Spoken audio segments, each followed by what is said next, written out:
दिग्गज एक्टर नसरुद्दीन शाह ने लोकसभा चुनाव 2024 रिजल्ट और हिंदू मुस्लिम की राजनीति पर अपने विचार रखे हैं।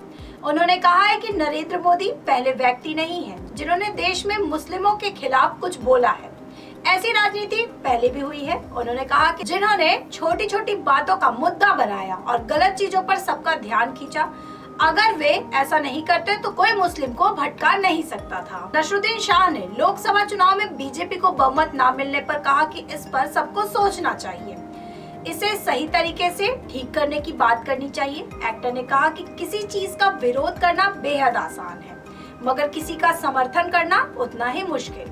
शाह ने आगे कहा कि जो कुछ देश में हो रहा है उसका पूरा दोष नरेंद्र मोदी पर लगाना आसान है, मगर क्या ये बात सही नहीं है कि नरेंद्र मोदी के सत्ता में आने से पहले भी काफी कुछ गलत था। मोदी ने बस उन गलत चीजों को दोबारा छुआ है, जो दबी चीजें थी उसे हवा दी है। एक्टर ने ये भी कहा कि उन्हें मुस्लिम होने पर ताना मारा जाता था।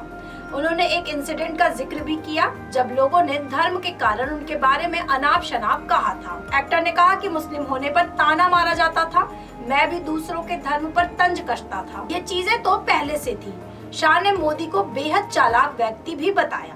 एक्टर ने बताया कि मुस्लिमों ने गलती की, उनकी गलतियों का और लोगों ने फायदा उठाया।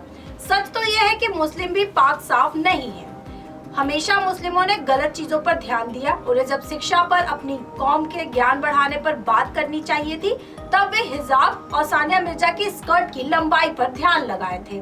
जब मॉडर्न बातें सिखाई जानी चाहिए थी, तब अपनी पीढ़ी को मदरसों में ढकेला करते थे। ये गलतियां मुस्लिमों ने की है। पीएम ने सिर्फ मुस्लिमों को फिर से उठाने और मुद्दों की बात करने की अपील की है।